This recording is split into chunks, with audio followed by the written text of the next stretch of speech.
My name is James Williams Jr. This is Comfort. Excuse me.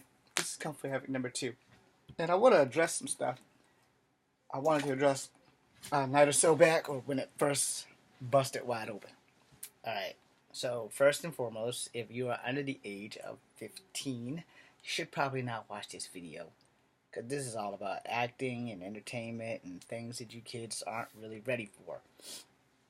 And no, I still have my long hair. All right. So as you know, this Harvey Weinstein thing has got me setting it back a bit because it was like almost 6 months ago that Bill Cosby was going through the same stuff. Now I'm not saying this is a Hollywood scam or a stunt, and I don't personally know Bill Cosby, and I don't personally know Harvey Weinstein. And although there are some career-making motherfuckers who have not given me a job, you know, it's time that we address the elephant in the room. For centuries, before movies, before acting, women have been sexually harassed, and harassment is not a cool thing. Now, I will say this because I'm not a saint. I may have unintentionally sexually harassed people without knowing it, because sometimes you make comments and you don't know if they're borderline sexual harassment or if they're sexual harassment, and that's cool because, as a young child when I did these, it was because of all the perverts that I was around. All right, I will own my shit. Now, I will say this, because sex addiction is real. No, that's not a confession, but sex addiction is real. It might be a hint at a confession. But I will tell you, all right, one, a lot of this is happening. It's been happening, and no one has really been more brave enough to come out about it. So before you guys start judging these female actresses that are all coming out of the woodwork, oh, he did this to me, oh, he did this to me, oh, he did. Hey, you weren't there. They were. He wouldn't be in so much trouble had he not been guilty on some level or another. But I'm going to speak to y'all on this because this is how I feel about the shit. Because one, I'm an independent filmmaker. Two, I'm an independent filmmaker who has not had a shot of glory at all. And by the time I get a shot at glory, I won't ever get an Oscar. I won't ever get a nominee. I won't ever get a Grammy. I'm not that kind of actor. I know that I'm not that good. I won't even get the soap opera award. If I get an award at all, it will only prove to y'all that Jesus exists on some level or another. Now, I'm not getting into acting for any of that shit. I'm getting into acting for, one, making kung fu movies made me happy. So since I can't do that, scary movies, science fiction movies, and if a doctor clears me kung fu movies, then, so be it. But most of them tired of being poor. And I don't want to be a big actor. I just want to be working. Low budget, straight to video, an HBO series. That's what I want. Because I'll be working. It won't be, well, you make a movie here, you make a movie there, you get paid, yay, so much to live off of for the next 5 or 10 years, and then your ass needs to make another movie or you're going to be fucking homeless. So, I don't want to be that kind of actor. I would love to be on a soap opera. I don't know if I'm good enough for a soap opera. But, I'm good enough for my stuff. But when you can't get lucky enough to get an audition and you can't break into this business no matter how hard you try, when you struggle and struggle and struggle, and I've been struggling for 17 years and I've gotten nowhere. We have a movie studio here in Virginia that, if you're not kin to the guys who run it, or if you're not a member of SAG, which most of us independent people can't afford to pay the dues for SAG, things would be different if it was a little bit cheaper. And again, if more films would come to the East Coast, so we wouldn't have to try to fight to get to the West Coast where there's more competition than you can shake a stick at to get work. If you can't get work, you will never be able to tell if you are a good actor or not.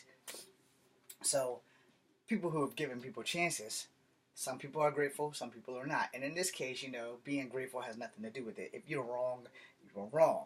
So, as you know, as I was going on at the beginning of this video, people are coming out of the woodwork at Harvey Weinstein. Again, I've never met the guy. I'm not here to defend him. I'm not here to condemn the women that are coming out of the woodwork. Because as y'all know, again, at the beginning of the video, I mentioned this about Bill Cosby. Now, my whole thing on this, how can we stop sexual harassment? It's very quite simple. Be alert. Be aware. if someone goes into the casting room and they're going in giggly and giddy because they're excited and they just know they're going to get this job, like, ooh, I'm going to be in this movie, I'm going to be in this, and they come out like this, and like, they're like just totally fucking stunned. Like, I can't believe this motherfucker did that. I can't believe that this guy did that. How does he have a job? How does he own companies? Why do we make films with this bastard? Then you know that the environment has shifted.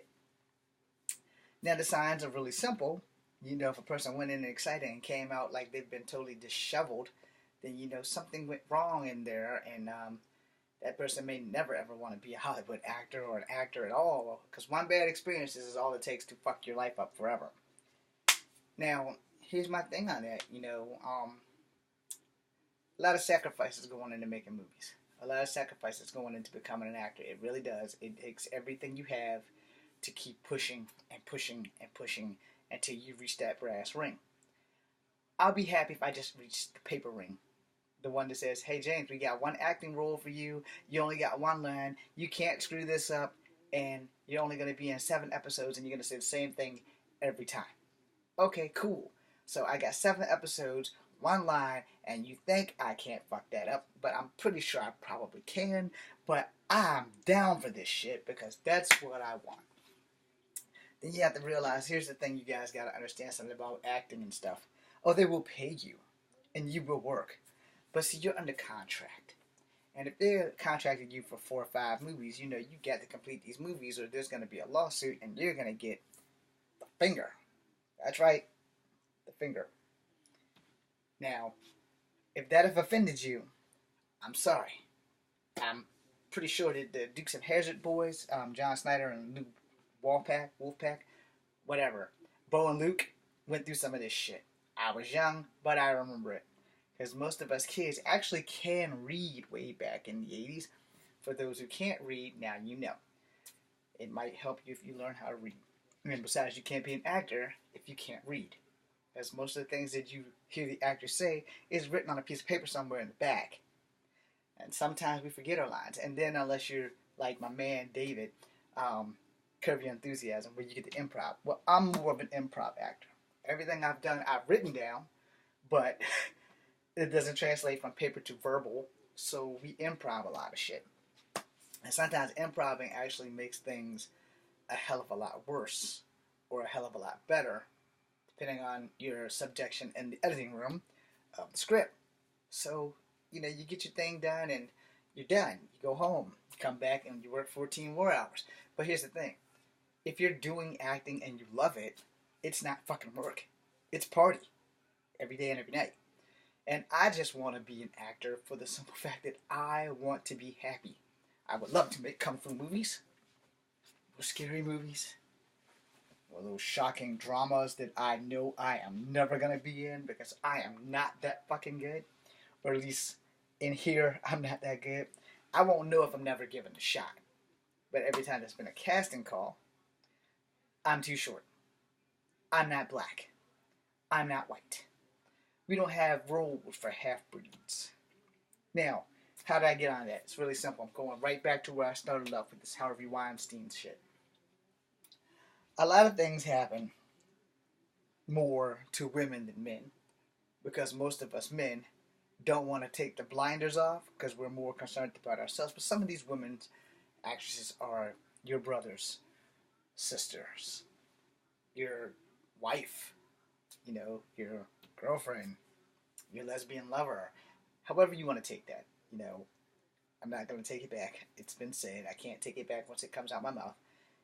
But the whole concept is, you know, women have to band together and tighten up and maybe have more women casting directors instead of more men casting directors at the tip of the game so that way it'll be fair. So, and not to be sexist, maybe if the women casting directors do all the casting.